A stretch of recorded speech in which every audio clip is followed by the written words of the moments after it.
We've been talking about pieces, so let's show them. Tsavo, maybe we can pull up a little demo. I'd love to jump into Pieces Copilot and discuss some of the new features that rolled out in Pieces OS 6.0.0, and maybe touch on some of the roadmap for things that are coming down the pipeline for both our desktop application as well as our integrations with IDEs, browsers, collaboration tools, and other developer products. Yeah, so, you bet. Yeah, feel free to go ahead and pull this up here. So, super quick, I'll just go ahead and show you that, we have the kind of desktop app here. And a lot of people know this for just being an A+ place to copy and paste. Of course, we have a lot of, integrations and things that kind of move this process along. But I want to touch on, the saving side of things. And I also will speak towards how saving things makes the generative cycle better. So the more you save, the better it gets. And we'll get to the context behind that in a sec. But I'll show you what this looks like today. A lot of developers, they have their notes app, whatever it is. And, they're basically pasting code in here. And you can see, I've got a bunch of snippets. This stuff is not really well organized, not, commented, highlighted. And we said, instead of this, just pasting as plain text, can we have a better experience? So speaking towards the generative AI, it really starts out with, right away determining if this is actually like, TypeScript, if this is Dart, what language is it? Then we're generating a title, we're generating a whole bunch of context behind the scenes. So, suggested searches, tags, we associate external related links. So we're doing generative AI to bring documentation closer. And of course, annotations. So you can add all types of annotations like full-blown summary. You can start to see we're having comment support come in. But a lot of this is really just on paste. And then, you can see even there, secondary AI generation came in and even further enriched this. So more verbose description, etc. So that's where the generative AI kind of starts. And then we have a lot of different ways that you can kind of interact with these materials. So you can, have the things in pieces and launch copilots on a per piece basis. I'll go ahead and expand this out a little bit. And what you'll see right away is we're saying, hey, look, we're analyzing this material and we're kicking it off with, follow-up questions that are very specific to this, things you might want to ask.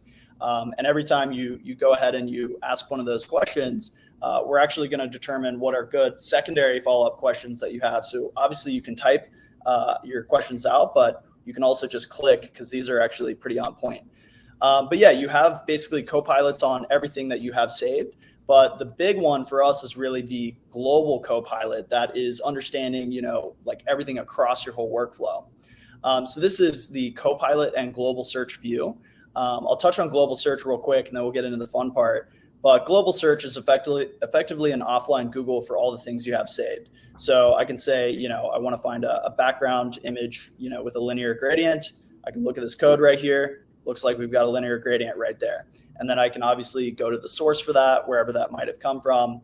And looks like it was from this PR updated landing pages, PR32. So really, again, you see that context coming into place. Sorry for the infinite screen. But it's pretty nice, right? So a lot of our generative AI also powers things like traditional search experiences.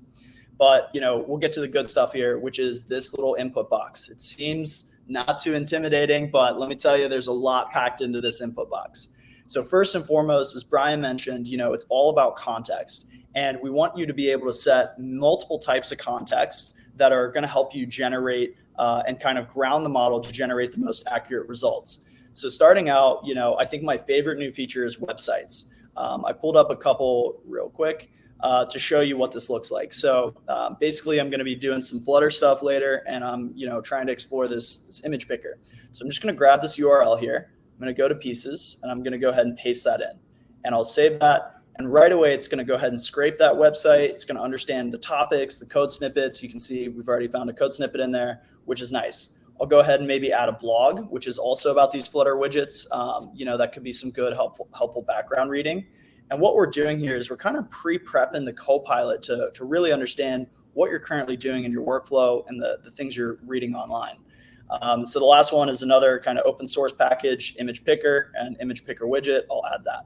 So we've got those websites set.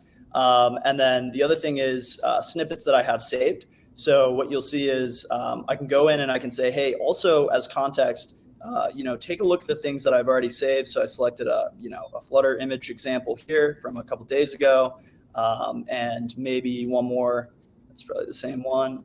Yeah, that's good though. But basically, things you have saved in Pieces are also Copilot context.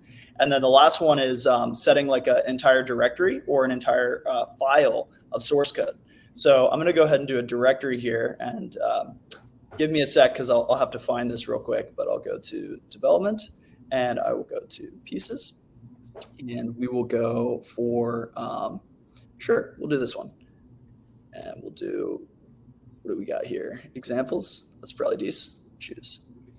So right there, I set a file. You can see that we have 3 verified files. We're doing basically on-device security analysis to make sure that anything that goes into this Copilot is, basically redacted when it comes to API keys or things like that. And that even happens on local Copilots. So even if your Wi-Fi is off and you're using it, air-gapped, we're going to make sure, nothing secure and sensitive goes into that.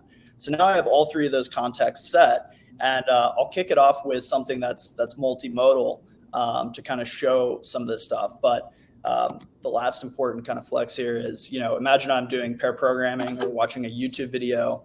I could just grab that screenshot, and we're going to kick off the conversation here. So it's going to go ahead and pull that code out using some OCR, and then we have a model that actually repairs any incorrect or inconsistencies in that OCR code.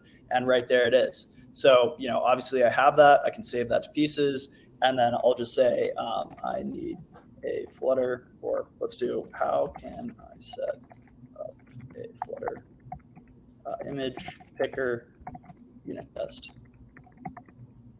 I'll go ahead and send that question. And while I'm at it, small little goodie, I actually should change the color of my messages. I'll do purple here.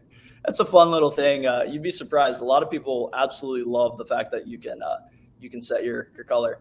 But yeah, so we got a nice robust response here. I'll make this a bit bigger. But you can see, I've got a YAML file to kind of kick that off. We've got, creating a new test file right there. So Flutter test image picker. I used the package that I was referring to, which is really nice again. And then, yeah, we have a unit test here. So it looks like, basically, grab one from the gallery, grab one from the camera, and then I can, basically take a look at this. All right, this is a pretty helpful thing. I'm just going to go ahead and save all of these to Pieces. So there they are. They're saved. I have them if I need them, and I can, go and do, search or find that thing later. And my Copilot will also be aware. So that's just a quick example. I'll go ahead and, kind of reset both the context and the chat there.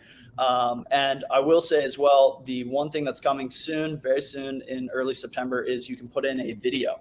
So you can put in a YouTube link, and we'll actually run OCR on a majority of the frames to extract all the code snippets. And we'll also pull the transcript of that video so that hey, here's the code and here's what's being said at that period of time in the video.